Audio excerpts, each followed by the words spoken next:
Bismillahirrahmanirrahim. Assalamualaikum warahmatullahi wabarakatuh. Alhamdulillah hamdan katsiran tayyiban mubarakan fih kama yuhibbu rabbuna wa yarda. Asyhadu an la ilaha illallah wahdahu rabbi la syarika lah wa asyhadu anna Muhammadan abduhu wa rasuluh. Qala Allah ta'ala fil Qur'anil Karim. يا أيها الذين آمنوا اتقوا الله حق تقاته ولا تموتن إلا وأنتم مسلمون أما بعد فيا أيها الحاضرون اعلموا رحمكم الله فإن أصدق الحديث كتاب الله وخير الهدي هدي محمد صلى الله عليه وآله وسلم اللهم علمنا ما ينفعنا وانفعنا بما علمتنا وزدنا علما. Para hadirin ikhwati fiddin wa akhwat fillah rahimani wa rahimakumullah.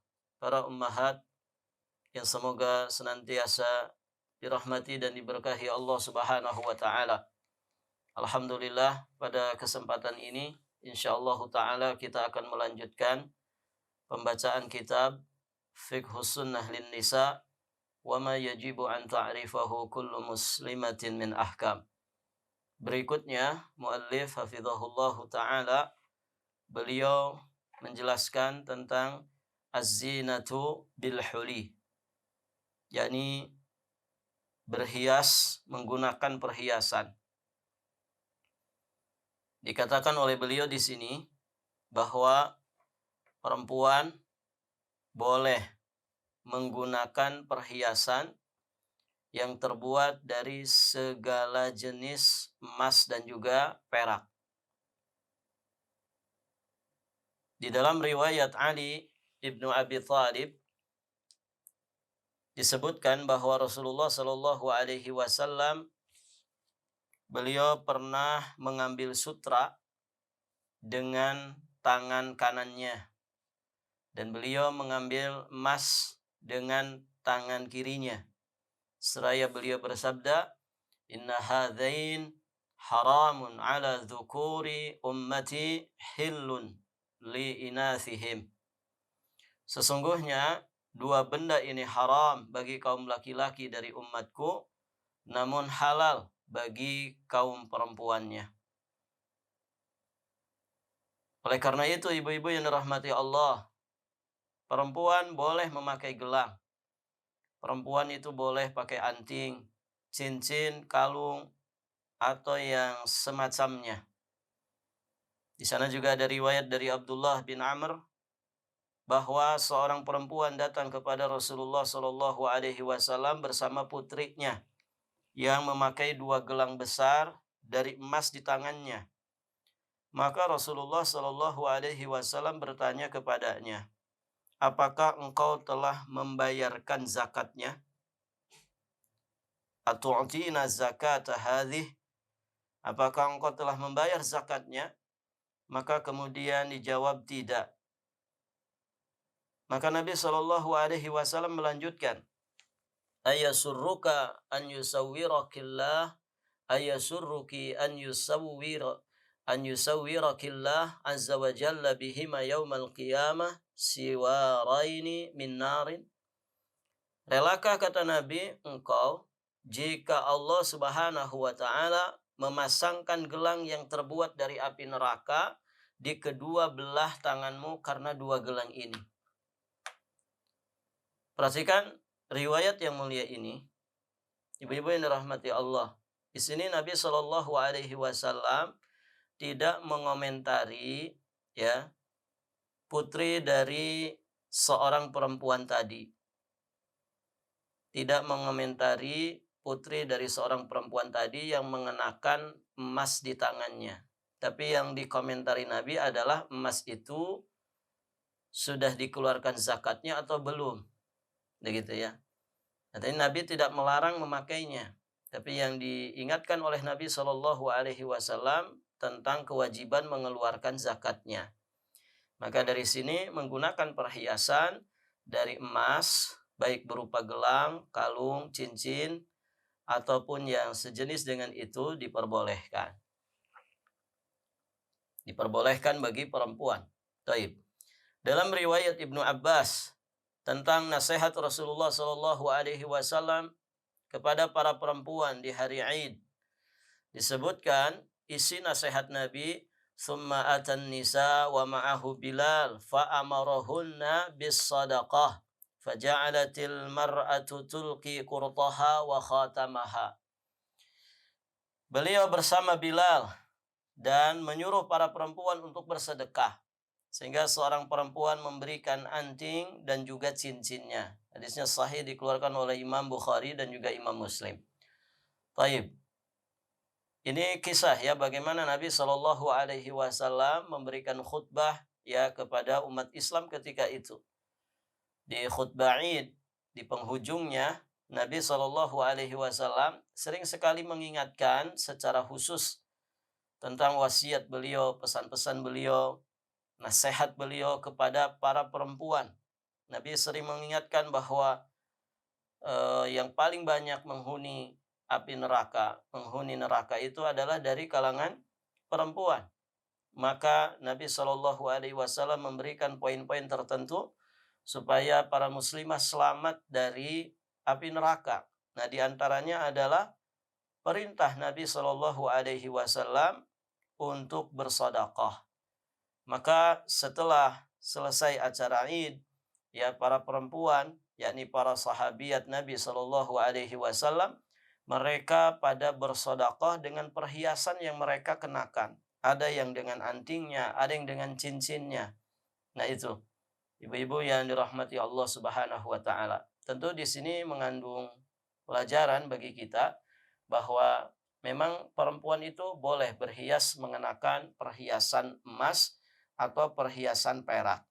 Kemudian tentu faidah yang lain dari riwayat seperti ini menunjukkan ya betapa antusiasnya para sahabiat untuk bersedekah. Mereka adalah orang-orang yang tunduk kepada perintah Allah dan juga perintah Rasulnya. Sehingga ketika ada perintah bersedekah, ya mereka bersegera untuk melakukannya.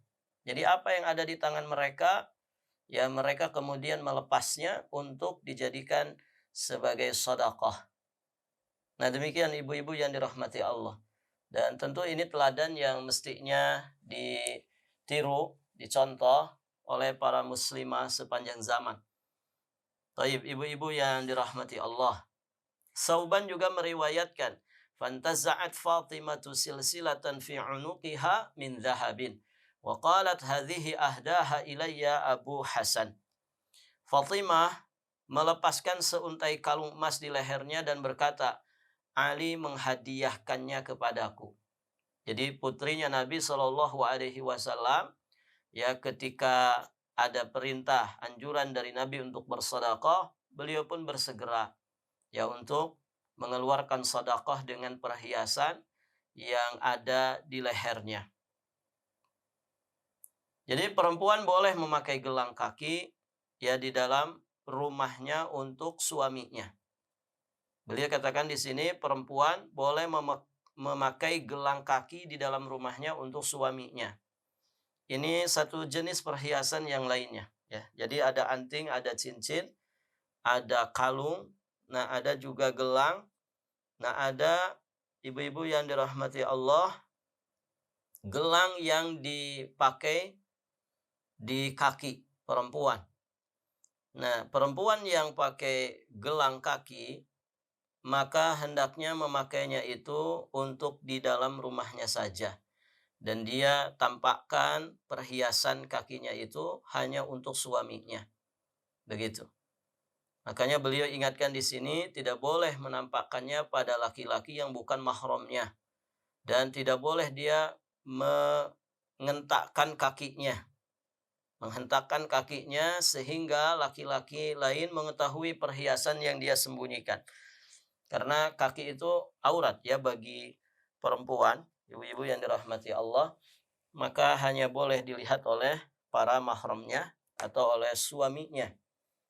Ketika dia mengenakan perhiasan pun demikian, ya tidak boleh ditampakkan kepada sembarangan orang dia berhias mengenakannya hanya untuk suaminya, ya, dan kalaupun ditampakkan hanya di hadapan para mahramnya. Dan dasar dari penjelasan ini bisa kita lihat di surat An-Nur ayat 31. Allah Subhanahu wa taala berfirman, "Wala yadribna bi arjulihinna liyu'lama ma yukhfina min zinatihinna." Dan janganlah mereka mengentakkan kakinya agar diketahui perhiasan yang mereka sembunyikan. Maka para muslimah, para perempuan, bertakwalah kepada Allah Subhanahu wa taala dalam masalah perhiasan emas ini. Islam tidak melarang secara mutlak tentang masalah perhiasan emas atau perhiasan perak bagi para muslimah. Namun Islam memberikan batasan-batasannya, semua itu demi kemaslahatan, kemanfaatan, dan juga keselamatan dunia, agama, dan juga akhirat bagi para muslimah. Taib, ibu-ibu yang dirahmati Allah. Di sini beliau pun memberikan catatan, perempuan boleh memakai cincin di jari manapun yang dia kehendaki. Untuk perempuan, kalau pakai cincin, silahkan di jari manapun yang dia kehendaki. Berbeda dengan laki-laki. Laki-laki itu dilarang untuk pakai cincin di jari tengah dan juga di telunjuknya. Di dalam hadis riwayat Ali disebutkan, nahani Rasulullah sallallahu alaihi wasallam an atakhattam fi isba'i hadhihi aw hadhihi fa awma'a ila al-wusta wallati taliha. Jadi kata sahabat Ali radhiyallahu taala anhu, Rasulullah melarangku mengenakan cincin pada dua jari ini dan ini, sambil beliau menunjuk jari tengah dan juga jari telunjuk. Jadi untuk laki-laki kalau dia pakai cincin, tentu cincin yang bukan cincin emas ya, itu jangan di jari telunjuk, juga jangan di jari tengah. Jadi mana dipakainya di jari manis atau di kelingkingnya. Kemudian ibu-ibu yang dirahmati Allah, Imam An-Nawawi menyatakan para ulama sepakat bahwa larangan tersebut dikhususkan bagi laki-laki, bukan bagi perempuan. Artinya kalau perempuan di jari yang mana saja ya boleh dipakai. Berikutnya, memakai cincin dari besi. Memakai cincin dari besi itu tidaklah berdosa bagi perempuan. La haraj fi lubsil al-khatam min hadid. Tidak mengapa perempuan itu pakai cincin dari besi. Rasulullah Shallallahu alaihi wasallam bersabda kepada laki-laki yang ingin menikah tetapi tidak mempunyai sesuatu pun yang dijadikan maharnya. Maka kata Nabi, iltamis walau khataman min hadid. Carilah meskipun hanya sebuah cincin dari besi. Masya Allah. Dan kaitannya dengan pembahasan kita berarti boleh ya perempuan itu pakai cincin yang terbuat dari besi. Dan tentu ini menjadi satu solusi ya bagi para perempuan yang belum bisa mengenakan cincin dari emas atau dari perak, maka untuk menghias dirinya sesungguhnya masih boleh pakai cincin besi. Atau mungkin bagi suami yang tidak punya kemampuan memberikan hadiah emas atau perak, perhiasan emas dan perak, maka dia bisa memilih cincin yang dari besi ya untuk istrinya. Dan ternyata ini terjadi di masa Nabi Shallallahu alaihi wasallam. Ada anak muda yang tidak memiliki apapun untuk mahar menikah, maka kata Nabi, cari meskipun hanya sebuah cincin dari besi. Taib.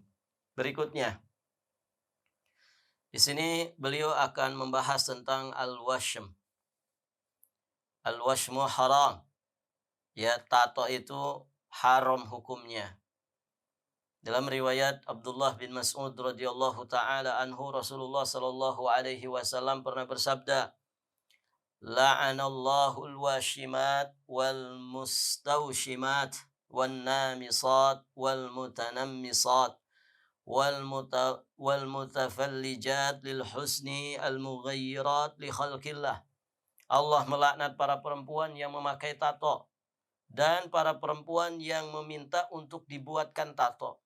Para perempuan yang membuang bulu wajahnya dan para perempuan yang meminta untuk dibuang bulu wajahnya dan para perempuan yang merenggangkan gigi-giginya dengan tujuan untuk memperindah. Perempuan-perempuan tersebut dikatakan mughayyirat, yakni orang-orang yang telah mengubah esensi daripada ciptaan Allah Subhanahu wa taala. Taib. Ini hadis yang sesungguhnya menjadi peringatan keras bagi para perempuan, ya, supaya mereka punya batasan di dalam mempercantik dirinya. Mereka harus ya memperhatikan batasan-batasan syariat dalam urusan dandan dan juga berhias atau berias. Al-wasimah yang ada di dalam hadis ini maksudnya adalah perempuan yang menusukkan jarum suntik atau jarum besar atau yang sejenis dengan itu di sebelah belakang telapak tangan,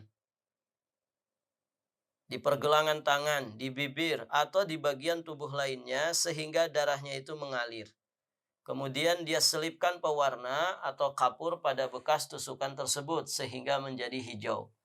Bahasa kitanya, bahasa simpelnya tato, begitu ya. Ditato. Jadi dikasih cat, ditusuk pakai jarum. Dan waliyadzubillah, ibu-ibu yang dirahmati Allah, sebagian orang bahkan mungkin kebanyakannya ketika mau ditato itu mereka mabok dulu, begitu ya. Mereka minum khamr dulu atau ngisap sabu dulu atau yang sejenis dengan itu dari narkotika untuk kemudian punya keberanian menghadapi jarum, ya. Kemudian mereka menginginkan dengan mabok itu ya mereka tidak lagi merasakan rasa sakit. Nah, itu ibu-ibu yang dirahmati Allah. Dan itu adalah balasan ya dari satu dosa. Jadi salah satu balasan dosa itu orang ini akan dimudahkan melakukan dosa-dosa yang lain. Dia pengen ditato dan jelas ya berdasarkan hadis ini tato itu haram. Gara-gara satu dosa ini yang akan dia lakukan, maka akhirnya menjadikan dia melakukan dosa-dosa yang lain. Begitu ya. Mungkin mabok dulu tadi begitu ya. Kemudian bisa jadi ibu-ibu yang dirahmati Allah yang mentatonya itu adalah lawan jenis. Ya, sehingga terjadi yang namanya sentuhan, terjadi yang namanya ikhtilat. Ya, kemudian bisa lagi ibu-ibu yang dirahmati Allah, waliyadzubillah, sebagian orang ditato di daerah-daerah yang sesungguhnya itu aurat ya bagi wanita. Misalkan di punggung sehingga dia buka aurat, bahkan di perutnya. Bahkan waliyadzubillah sebagian orang di antara pusar dan juga kemaluannya ya ditato di situ. Kemudian di bagian belakangnya. Tentu ini akan membuka aurat, membuka aurat. Jadi beragam macam rentetan dosa yang dilakukan. Dan demikianlah ibu-ibu yang dirahmati Allah, disitulah kita mesti bertakwa kepada Allah untuk menjauhi segala dosa. Ya, jangan pernah mau mencicipi satu dosa pun. Ya, karena satu dosa yang kita ingin melakukannya itu bisa merembet kepada dosa-dosa yang lain. Justru seharusnya kita berusaha istiqomah di dalam melakukan kebaikan-kebaikan. Bahkan kalau kita merasa ada kebaikan yang belum pernah kita lakukan, maka segeralah mencoba untuk melakukannya. Karena dengan kita berhasil melakukannya, kita akan diberi jalan kemudahan untuk melakukan kebaikan-kebaikan lain yang sangat banyak sekali. Baik, ibu-ibu yang dirahmati Allah. Berikutnya al-mustawshimah. Al-mustawshimah dalam hadis ini, ibu-ibu yang dirahmati Allah, adalah perempuan yang meminta orang lain untuk membuatkan tato di tubuhnya. Jadi yang ditatonya, yang meminta ditatonya, yang mentatoknya semua mendapatkan jatah laknat dari Allah Subhanahu wa taala. Orang itu akan dijauhkan dari rahmat Allah. Jadi tato haram hukumnya bagi perempuan yang membuat, yang memakainya dengan sengaja, serta yang meminta untuk dibuatkan tato di tubuhnya. Kadang-kadang perbuatan ini dilakukan kepada anak kecil. Nasallallahu al-afwa wal-afiyah wassalamah. Dalam keadaan semacam ini, orang yang memakaikannya berdosa. Sementara anak kecil tidaklah berdosa karena saat itu dia tidak mempunyai kemampuan untuk menolaknya. Ini orang tua yang tidak bertanggung jawab, orang tua yang tidak tahu mendidik anaknya. Ya, bagaimana anak kecil kemudian disuruh ditato. Ya. Dan wal dengan zaman yang penuh dengan fitnah semacam ini, ya terkadang anak-anak itu mereka belum akil balik, tapi potensi-potensi jahatnya sudah luar biasa begitu besar pada dirinya. Karena mungkin faktor orang tuanya yang memang mendidik anak itu dengan didikan yang buruk, atau juga faktor pergaulan, lingkungan. Sehingga banyak anak-anak kecil waliyadzubillah mereka belum akil balik tapi sudah melakukan banyak sekali tindakan kejahatan. Nah, demikian ibu-ibu yang dirahmati Allah. Dan di sini tentu orang tua ya bertanggung jawab besar ya terhadap anak-anaknya. Beliau juga ingatkan di sini, akhir-akhir ini pemakaian tato telah menyebar di antara para pemuda dan juga pemudi sebagai sebuah tren baru yang mereka gandrungi. Tato seringkali digambar di dada, di perut para perempuan. Artinya, berarti mereka telah membuka aurat di depan orang yang membuatkan mereka tato. Dan boleh jadi orang itu laki-laki. Dan kebanyakan laki-laki. Begitu ya. Ironisnya, banyak tempat yang menyediakan jasa pembuatan tato dengan harga yang sangat tinggi sekali. Harganya bisa jutaan rupiah, puluhan, ya, belasan bahkan bisa puluhan juta. Ya, tergantung motifnya, kemudian gambarnya, dan juga tergantung sulit dan tidaknya menggambar tato tersebut di tubuh tersebut. Nah itu, ibu-ibu yang dirahmati Allah. Dan Masya Allah, ya tempat-tempat seperti itu begitu marak ya. Di Indonesia juga sudah sangat banyak sekali ibu-ibu yang dirahmati Allah. Semoga Allah melindungi negeri ini. Jangan sampai kemaksiatan terus merajalela di mana-mana. Beliau di sini juga mengingatkan kita semua tentang efek pemakaian tato pada kulit secara medis. Beliau nukilkan apa yang dijelaskan oleh Dr. Abdul Hadi Muhammad Abdul Ghaffar, seorang konsultan penyakit kulit dan juga reproduksi seksual. Di mana beliau menjelaskan benda-benda asing yang masuk pada kulit itu akan mengakibatkan alergi kulit. Jika benda itu mengandung minyak, maka bisa mengakibatkan kanker kulit dan juga kerutan. Tusukan jarum juga akan berakibat pada menjalarnya wabah-wabah penyakit liver. Ya, jadi rawan juga penularan penyakit. Nah, demikian ibu-ibu rahmati Allah. Jadi sesungguhnya bukan secara agama saja, ya. Ahli kesehatan kulit juga ya mereka bahasa sakleknya mengharamkan, ya, tidak dianjurkan sama sekali. Bahkan mereka melarang karena itu berbahaya sekali untuk kesehatan kulit kita. Dan ibu-ibu yang dirahmati Allah, bagi seorang mukmin, ya, bagi seorang mukmin dia sangat yakin, dia sangat sadar, sangat paham bahwa apapun yang dilarang di dalam syariat pasti madharat. Apapun yang dilarang dalam syariat, dilarang oleh Allah dan juga Rasul-Nya, itu pasti madharat. Dia akan yakin dengan itu. Walaupun belum ada penelitian ilmiah, penemuan ilmiah bahwa ini madharatnya begini, begitu.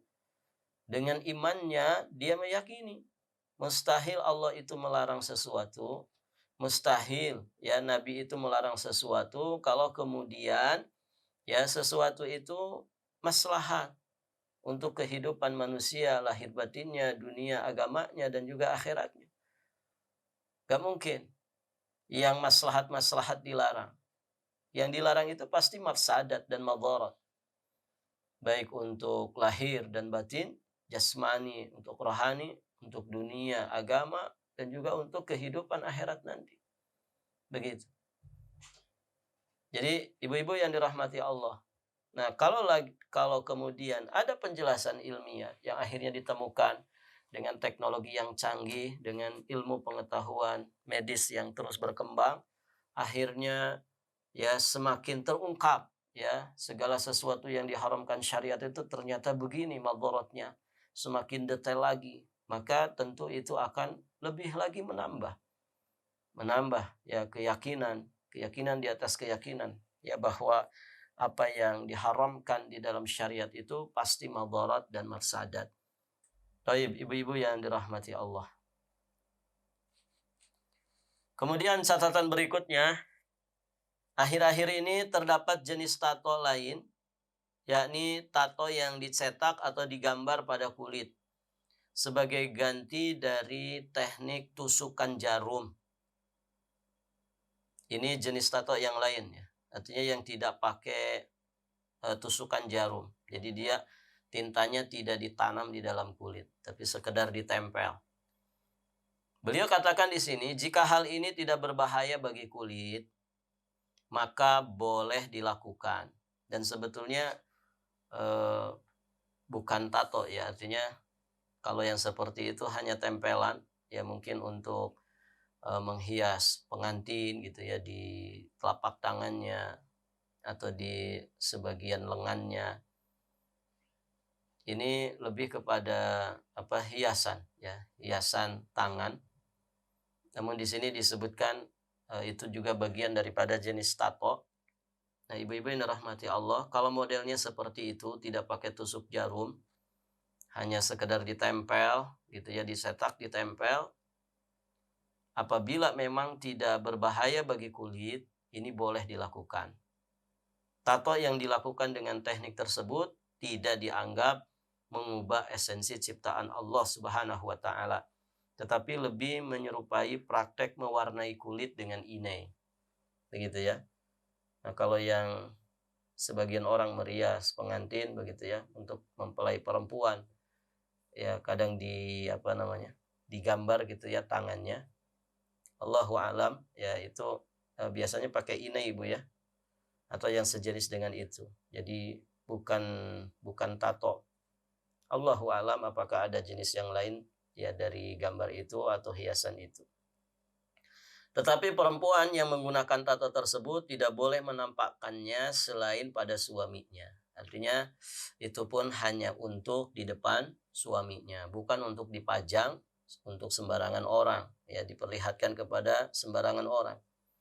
Namun tetap beliau menghimbau di sini lebih baik dan lebih aman jika dia tidak menggunakannya. Kenapa? Karena tato yang ditempel seperti itu ada kesamaan dengan tato dalam beberapa segi. Baik, ibu-ibu rahmati Allah. Maka sebagai seorang muslimah, ketika ada sesuatu yang meragukan, dia tinggalkan apa yang meragukan bagi dirinya dan dia akan memantapkan hatinya dengan sesuatu yang meyakinkan dirinya. Tentu berhias dengan inai atau yang sejenis dengan itu, natural, alamiah, ya, kemudian dari herbal. Ini tentu akan meyakinkan diri kita bahwa itu tidak berbahaya. Maka cukupkanlah dengan apa yang meyakinkan pada diri kita dan tinggalkan apa yang meragukan. Berikutnya, ibu-ibu yang dirahmati Allah,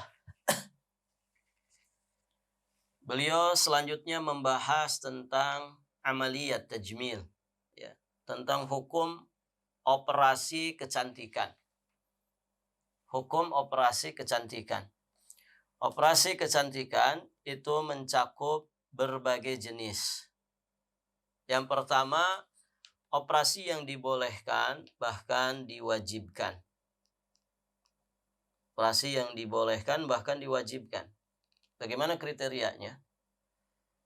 Di sini beliau sebutkan, termasuk yang dibolehkan itu adalah operasi untuk menyumbat resapan darah, memperbaiki kembali luka-luka yang robek, dan mengobati bekas luka bakar yang parah, terutama yang mengenai wajah serta bagian-bagian tubuh yang sering terlihat. Semua ini merupakan bagian dari upaya memperbaiki kerusakan dan mengembalikannya kepada bentuk asli tubuh. Semua ini insya Allah boleh dilakukan. Bahkan dalam beberapa kasus bisa jadi hukumnya wajib. Ya. Nah, demikian ibu-ibu yang dirahmati Allah. Jadi amaliyat yang seperti ini, jenis operasi seperti ini tidak ada masalah. Dibolehkan. Contoh yang lainnya, menghilangkan keburukan-keburukan yang sering terjadi saat hamil yang disebabkan oleh obat atau yang lainnya. Begitu juga menghilangkan sesuatu yang bertentangan dengan esensi ciptaan, Seperti ada orang misalkan punya 6 jari, ya dihilangkan ya jari kelebihannya supaya menjadi normal galibnya manusia, ya 5 jarinya. Atau kelebihan daging, ada kelebihan daging, kemudian dilakukan operasi, ini tidak masalah. Atau yang sejenis dengan itu. Intinya menghilangkan keburukan-keburukan yang terjadi pada manusia di luar normalnya bentuk tubuh manusia. Hal-hal ini tampaknya boleh dilakukan karena insya Allah tidak termasuk dalam kategori mengubah ya hakikat atau esensi daripada ciptaan Allah. Berikutnya ibu-ibu yang dirahmati Allah. Operasi yang diharamkan.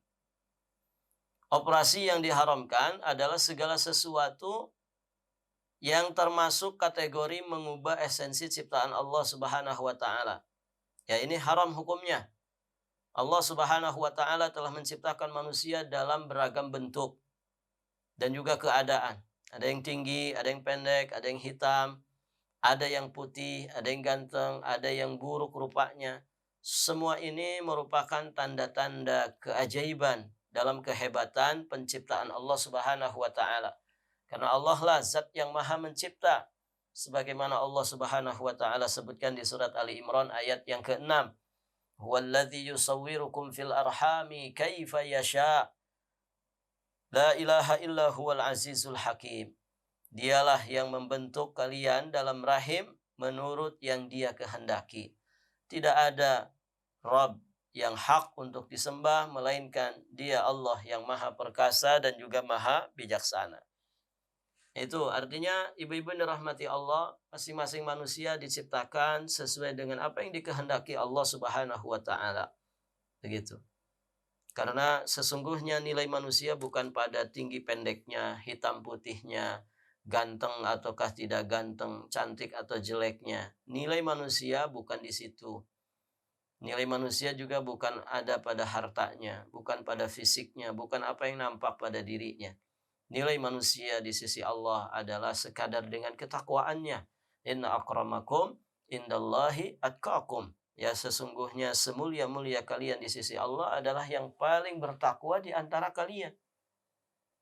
Adanya perbedaan suku, bangsa, ras, ya, kemudian postur tubuh yang berbeda, warna kulit yang tidak sama. Ini sesungguhnya ya memiliki hikmah yang sangat besar. Di antaranya adalah supaya manusia itu mengakui, menyadari dan meyakini kemaha besaran Allah, kemahakuasaan Allah, ya, bagaimana keajaiban ciptaan Allah Subhanahu wa taala. Sehingga itu mendorongnya untuk semakin bertakwa kepada Allah.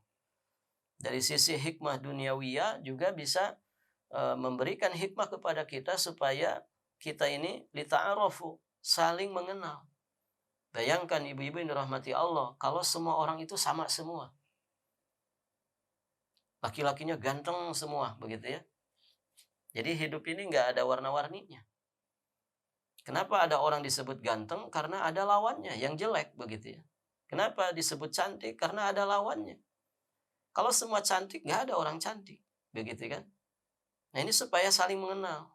Oh, kalau model postur tubuh seperti ini, wajah seperti ini rasnya Melayu.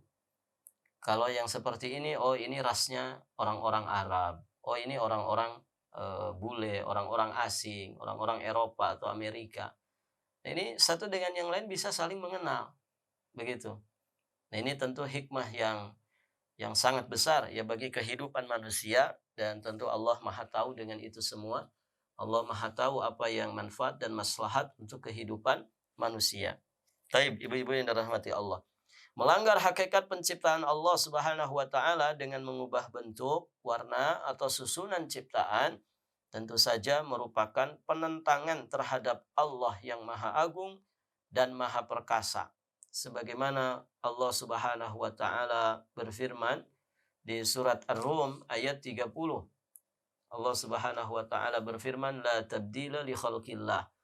Ya, la tabdila li khalqillah. Tidak ada perubahan pada penciptaan Allah Subhanahu wa taala. Ay la tubaddilu khalqallah fa huwa khabar yuradu bihi al-insya.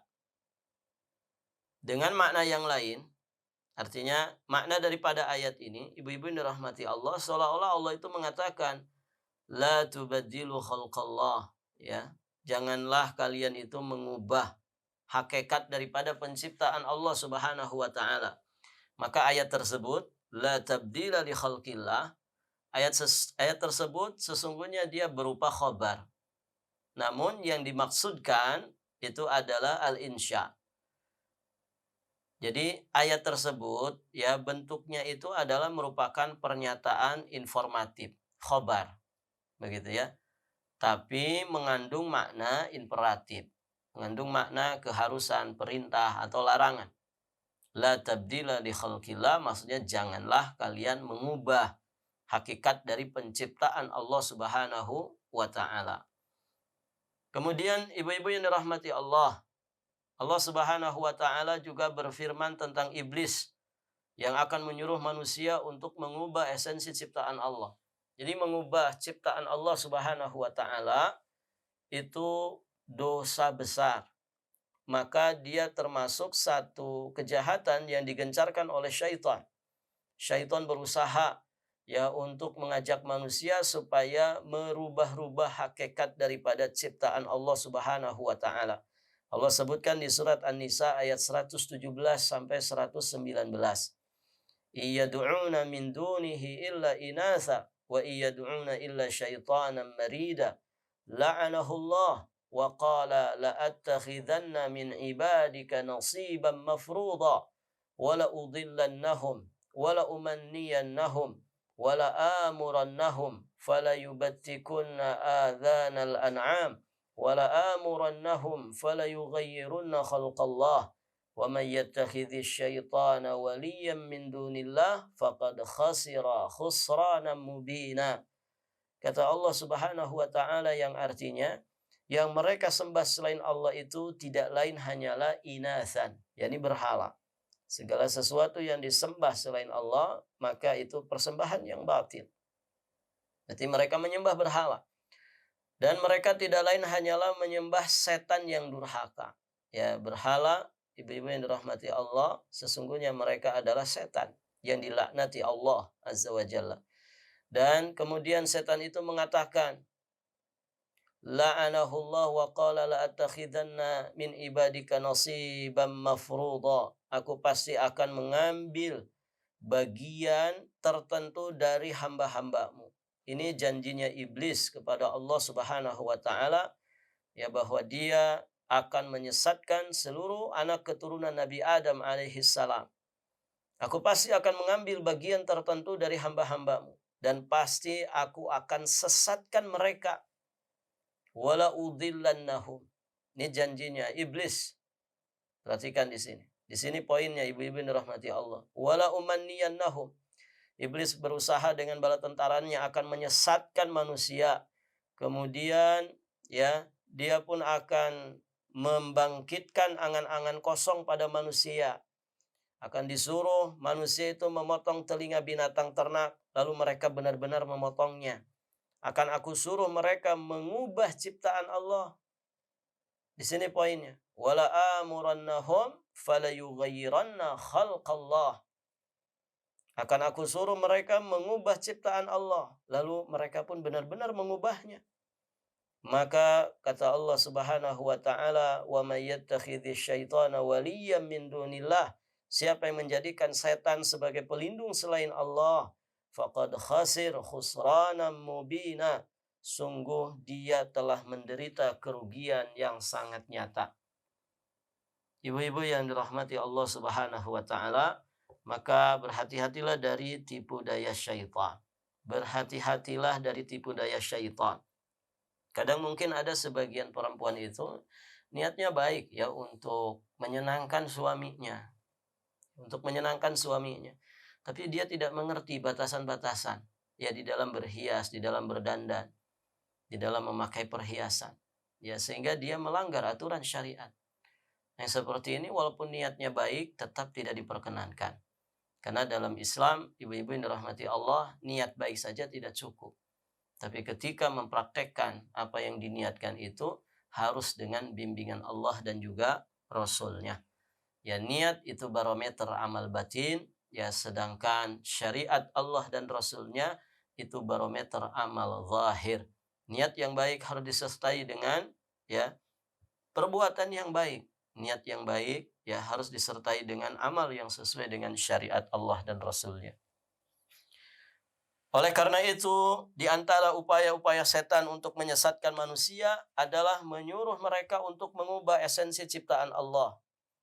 Operasi-operasi kecantikan yang bertujuan mengubah esensi ciptaan Allah, seperti mengubah jenis kelamin laki-laki menjadi perempuan atau sebaliknya, mengubah warna kulit dan bentuk asli manusia, terutama bentuk wajah, semua itu termasuk perbuatan para pengikut setan yang ingin menyesatkan manusia dan menentang hakikat ciptaan Allah dengan mengganti dan juga mengubahnya.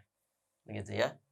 Hidung ya kurang mancung, akhirnya ditambal ya pakai operasi plastik.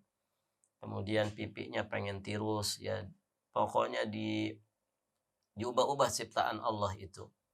Nasallallahu al-afwa wal afiyata wassalamah. Banyak sekali dalil yang menjelaskan secara jelas tentang persoalan-persoalan esensial yang termasuk dalam kategori mengubah ciptaan Allah. Di antara hal-hal tersebut adalah merenggangkan gigi. Ini sebagaimana sudah kita bahas ya. Menarik gigi untuk direnggangkan dan membuat celah di antara gigi satu dengan yang lainnya. Termasuk menyambung rambut, menipiskan alis, ya memakai tato. Itu semua ditegaskan di dalam hadis berikut ini. Nabi SAW mengatakan, la'anallah al-washimat wal-mustawshimat wal-namisat wal-mutanammisat wal-wasilat wal-mustawsilat wal-mutafallijat lil-husni al-mughayyirat khalqillah. Allah melaknat para perempuan yang memakai tato dan para perempuan yang meminta untuk dibuatkan tato, para perempuan yang membuang bulu wajahnya, dan para perempuan yang meminta untuk dibuang bulu wajahnya. Para perempuan yang merenggangkan gigi-giginya dengan tujuan memperindah. Perempuan-perempuan itu semuanya dikatakan telah mengubah esensi ciptaan Allah Subhanahu wa taala. Sabda Rasulullah Shallallahu alaihi wasallam bahwa perbuatan-perbuatan tersebut mengubah esensi ciptaan Allah, ini menunjukkan bahwa semua itu diharamkan, haram hukumnya. Tidak diragukan lagi bahwa dosa yang paling besar di antara perbuatan-perbuatan mengubah esensi ciptaan Allah adalah mengubah jenis kelamin dari laki-laki menjadi perempuan atau dari perempuan jadi kelamin laki-laki. Namun, ibu-ibu yang dirahmati Allah, ada beberapa catatan tentang masalah ini. Jika seseorang memiliki dua alat kelamin, yakni alat kelamin laki-laki dan perempuan, atau yang dalam bahasa Arab disebut dengan hunsa, banci gitu ya, maka melaksanakan operasi pengubahan kelamin untuk mengikutkannya pada jenis kelamin yang dominan, yang berperan lebih besar, menurut penulis, kata beliau di sini, boleh dilakukan. Kenapa demikian? Karena perbuatan itu tidak termasuk kategori mengubah esensi ciptaan Allah. Justru sebaliknya, ini mempertegas ciptaan Allah Subhanahu wa taala tersebut. Saya lupa ya istilah penyakitnya. Jadi orang yang memang bawaan lahir begitu gitu ya. Ada dua kelaminnya. Maka orang seperti itu, ibu-ibu yang dirahmati Allah, ya dilihat ke mana dia kecenderungannya, ya dominan ke arah mana kecenderungan daripada karakternya. Kalau misalkan lebih cenderung kepada laki-laki, ya maka ya laki-lakinya yang ditonjolkan. Jadi yang kelamin perempuannya ditutup, dihilangkan, kemudian diganti menjadi kelamin laki-laki. Demikian. Allahu a'lam bissawab. Sedangkan praktek-praktek pengubahan jenis kelamin bagi laki-laki yang sempurna untuk menjadi perempuan, yang akhir-akhir ini marak terjadi di beberapa negara, dengan tujuan mengadakan kelamin yang tidak dia miliki dan melaksanakannya itu hanya untuk sekedar bersenang-senang, maka tentu perbuatan ini termasuk kejahatan dan juga perusakan di muka bumi ini. Ini merupakan bentuk paling keji dari mengubah esensi ciptaan Allah Subhanahu wa taala. Karena di dalamnya ada kejahatan yang ganda. Pertama, jelas mengubah esensi ciptaan Allah Subhanahu wa taala, bahkan termasuk pengubahan yang paling besar, mengubah jenis kelamin. Kemudian yang kedua, bertujuan untuk melakukan perusakan di muka bumi ini dan mendatangkan kekejian dengan cara kemungkaran yang ganjil. Demikian. Dan biasanya ibu-ibu yang dirahmati Allah, wal billah, ya tentu orang-orang yang seperti ini, gitu ya, orang-orang yang banci, bencong, atau yang sejenis dengan itu, perempuan misalkan bergaya laki-laki, sampai akhirnya dihilangkan kelamin dia sebagai perempuan untuk dirubah jadi kelamin laki-laki, atau sebaliknya, aslinya laki-laki, begitu ya. Kemudian karena dia kemayu, ya, dan dia bergaulnya pengen dengan perempuan, akhirnya dia hilangkan kelamin laki-lakinya, kemudian dirubah dengan kelamin perempuan. Nah, yang seperti ini bentuk mengubah ciptaan Allah yang paling besar, yang paling keji, begitu ya. Karena biasanya, ya, selain dia sudah mengubah ciptaan Allah, orang-orang seperti ini biasanya melakukan kerusakan, ya. Kerusakan, ya, bagaimana dia seorang laki-laki misalkan, tapi karena dia ke perempuan-perempuanan, ya, akhirnya dia bergaulnya dengan perempuan, ya, padahal dia laki-laki, ya, sehingga teman-temannya yang lain juga menganggap dia sebagai perempuan. Ini berbahaya sekali. Atau sebaliknya, ya, perempuan misalkan tomboy, ke laki-lakian, akhirnya dia bergaulnya dengan laki-laki, ya, merasa tidak ada masalah karena, ya, dia merasa dirinya laki-laki, padahal aslinya adalah perempuan. Dan waliyadzubillah, ini mengantarkan kepada banyak sekali, ya, banyak sekali penyimpangan, ya, perbuatan fahisyah, zinahnya, liwatnya, kemudian ibu-ibu yang dirahmati Allah, lesbiknya, dan lain sebagainya. Penyimpangan-penyimpangan seperti ini kerap kali terjadi pada mereka. Maka kejahatan yang ada pada orang-orang tersebut betul-betul ganda. Disinilah para ulama banyak sekali mengingatkan, ya, tentang masalah ini, ibu-ibu yang dirahmati Allah, karena ini merupakan dosa yang lebih besar dan lebih sesat daripada apa yang dilakukan oleh umatnya Nabi Lut alaihi salam. Taib. Ibu-ibu yang dirahmati Allah, ini sedikit lagi pembahasan tentang lensa mata. Kita selesaikan, ya, karena sedikit saja. Mohon waktunya, kita akan selesaikan sedikit lagi di poin yang ketujuh, berhias memakai lensa kontak yang berwarna sebagai hiasan dan juga mode. Ini pernah ada yang bertanya tentang masalah ini. Nah, ini di sini kita rincikan lagi. Ibu-ibu yang dirahmati Allah, Syekh Shalih Al-Fauzan pernah ditanya tentang hukum memakai lensa berwarna sebagai perhiasan dan upaya mengikuti mode, sementara harganya sangat mahal. Jadi ternyata lensa seperti ini, ya, tidak murah harganya. Ibu yang dirahmati Allah, beliau memberikan jawaban. Memakai lensa dengan berdasarkan kebutuhan pada dasarnya boleh dilakukan. Akan tetapi jika tidak dibutuhkan, maka hal itu lebih baik tidak dilakukan, apalagi melihat harganya yang sangat mahal. Ini merupakan pemborosan yang diharamkan. Selain itu, memakai lensa mahal juga merupakan penipuan dan pemalsuan, karena menampakkan mata dalam bentuknya yang tidak asli dan tanpa adanya kebutuhan, begitu ya. Karena misalkan berwarna, begitu ya, padahal bola mata kita itu tidak berwarna aslinya, coklat atau hitam saja, kemudian jadi kebiru-biruan, ya, seperti berkilau, begitu ya. Nah, ini ada unsur penipuan dan pemalsuan, kata beliau begitu. Kemudian Syekh Ibnu Utsaimin juga mengatakan tentang lensa yang melekat pada mata, maka beliau mengatakan harus berdasarkan petunjuk dokter apakah hal itu berefek pada mata ataukah tidak. Jika lensa tersebut mempunyai efek buruk pada mata, maka pemakaiannya dilarang dengan mempertimbangkan bahaya yang akan menimpa mata. Jadi harus betul-betul dikonsultasikan kepada dokter yang ahli tentang masalah ini. Saya aman nggak pakai lensa mata ini, gitu ya. Dan Syekh Utsaimin mengatakan setiap sesuatu yang membahayakan tubuh manusia dilarang dalam syariat Islam. Ya, sesuai dengan firman Allah Subhanahu wa taala, "Wala taqtulu anfusakum innallaha kana bikum rahima." Dan janganlah kamu membunuh dirimu sendiri. Sungguh Allah Maha Penyayang kepadamu.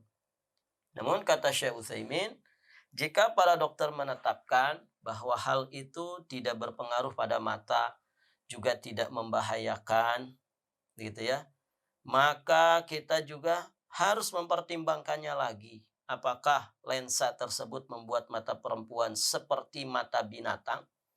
Contohnya seperti mata domba atau mata kelinci. Nah, ini juga harus dipertimbangkan. Kalaupun ia aman, tidak ada masalah, kata dokter, sudah konsultasi dengan tim yang ahli, maka coba lihat lagi, bentuknya itu seperti apa. Apakah menyerupai binatang, ya seperti mata domba, mata kelinci, atau mungkin mata kuda kah, gitu ya. Nah, jika demikian, maka hal itu dilarang. Kenapa? Karena masuk kategori menyerupai binatang.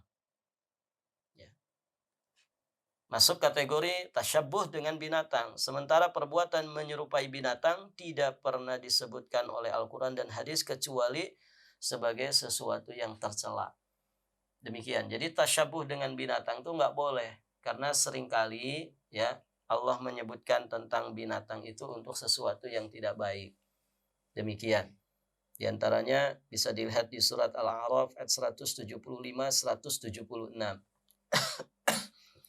Allah Subhanahu wa taala berfirman, "Watlu 'alaihim naba'a alladzi atainahu ayatina fansalakha minha fa'atba'ahu asy-syaitan fakana minal ghawin. Walau syi'na la rafa'nahu biha walakinnahu akhlada ilal ardh wattaba'a hawahu. Famathaluhu kamathalil kalbi in tahmil 'alaihi yalhath aw tatrukhu yalhath." Jadi kata Allah Subhanahu wa taala, dan bacakanlah Muhammad kepada mereka berita orang yang telah kami berikan ayat-ayat kami kepadanya. Kemudian dia melepaskan diri dari ayat-ayat itu. Lalu dia diikuti oleh syaitan sampai dia pun tergoda. Maka jadilah dia termasuk orang yang sesat. Dan sekiranya kami menghendaki, niscaya kami tinggikan derajatnya dengan ayat-ayat itu. Tetapi dia cenderung kepada dunia dan mengikuti keinginannya yang rendah. Maka selanjutnya Allah umpamakan mereka yang seperti ini. Apa yang Allah sebutkan dari perumpamaannya? Famathaluhu kamathalil kalbi. Perumpamaannya itu adalah seperti perumpamaan anjing. Jika kamu menghalaunya, dijulurkan lidahnya. Dan jika kamu membiarkannya, dia pun menjulurkan lidahnya juga. Begitu ya.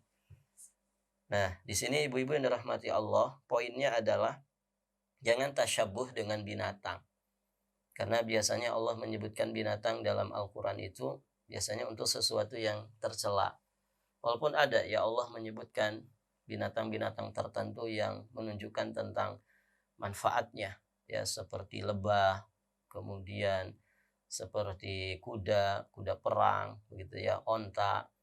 Namun ibu-ibu yang dirahmati Allah, pada dasarnya memang manusia tidak boleh tasyabbuh dengan binatang, ya. Tidak boleh tasyabbuh dengan binatang. Nah, ibu-ibu yang dirahmati Allah, di sini disebutkan anjing yang suka menjulurkan lidah. Ini mohon maaf ya, orang yang suka menjulurkan lidah. Di zaman ini banyak yang suka menjulurkan lidah melalui satu adegan yang namanya selfie, gitu ya.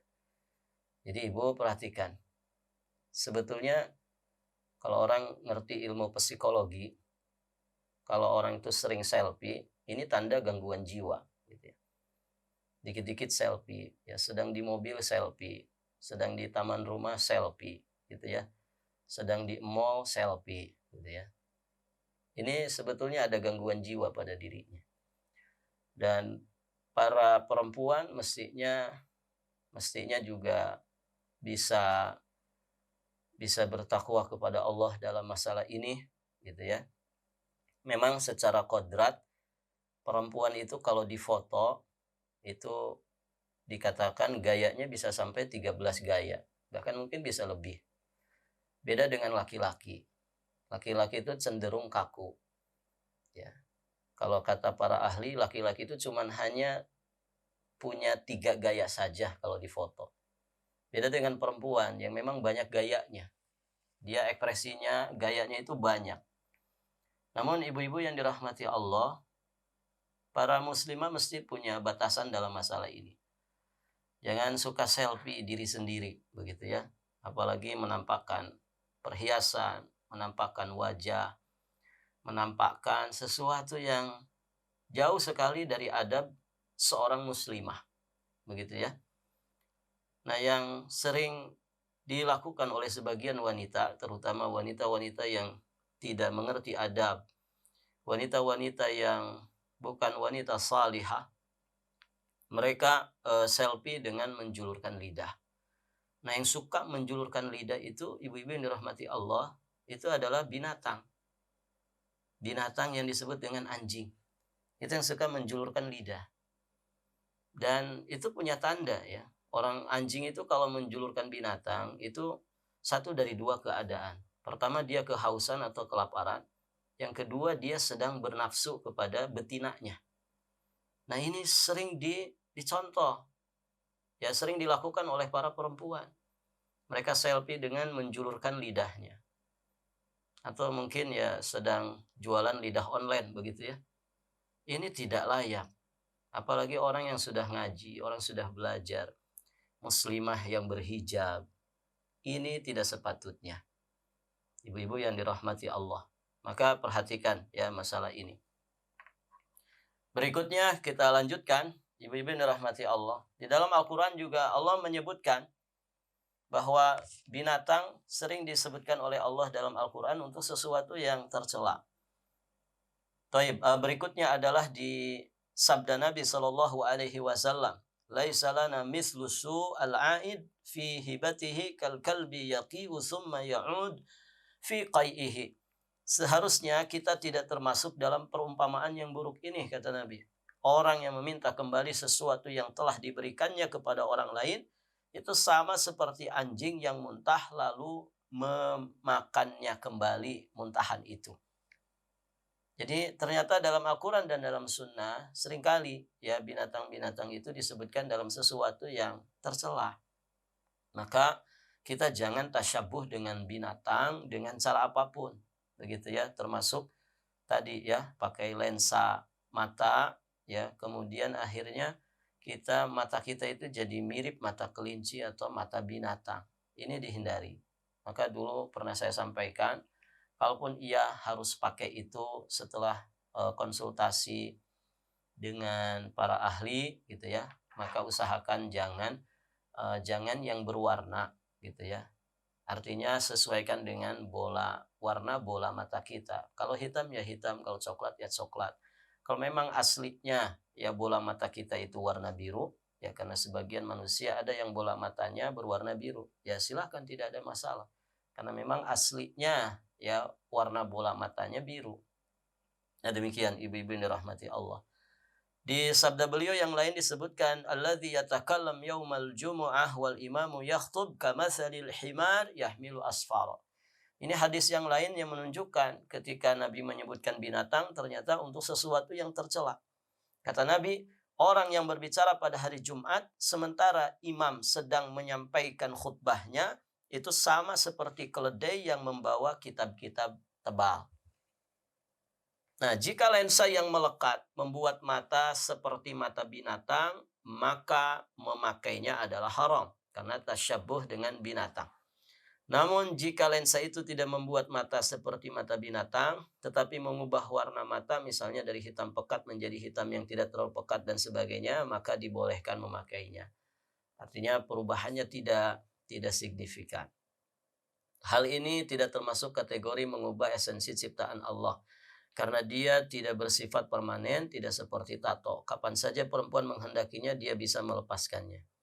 Lensa justru lebih menyerupai kacamata yang dipakai pada mata. Meski kacamata jelas berada dalam jarak yang lebih terpisah daripada lensa kontak yang melekat langsung pada mata. Singkat kata, beliau katakan di sini, ibu-ibu yang dirahmati Allah, dalam keadaan apapun tidak menggunakan lensa kontak itu jauh lebih baik, lebih utama, dan lebih aman, termasuk bagi mata kita. Namun dalam kondisi-kondisi tertentu ketika seseorang harus menggunakannya, maka dia harus memperhatikan perincian-perincian yang tadi kita sebutkan, kita bahas di atas. Baik, demikian ibu-ibu yang dirahmati Allah, alhamdulillah pembahasan terakhir dari Kitabuz Zinah wal Libas ini sudah selesai kita bahas ya. Dan terakhir kita membahas adasat tadi ya, yakni lensa kontak. Semoga ini menjadi perhatian bagi kita semua, terkhusus bagi para muslimah dan tentu juga para suami ya, selayaknya juga mengerti batasan-batasan seperti ini sehingga dia bisa membimbing, mengarahkan para istrinya begitu ya. Sehingga tidak keluar dari batasan-batasan Allah di dalam masalah berhias. Semoga apa yang dibahas menjadi ilmu nafi dan semoga semakin menambah iman kita dan juga amal saleh kita di dalam kehidupan ini. Demikian ibu-ibu yang dirahmati Allah. Nanti kita lanjutkan di kesempatan berikutnya insyaallah dengan pembahasan bab yang baru tentang Kitabuz Zawaj wa muqaddimatuhu wa tawabi'uhu. Pembahasan seputar pernikahan ya, pendahuluan pernikahan dan juga segala sesuatu yang terkait dengan masalah pernikahan. Insyaallah ini kita lanjutkan di kesempatan berikutnya.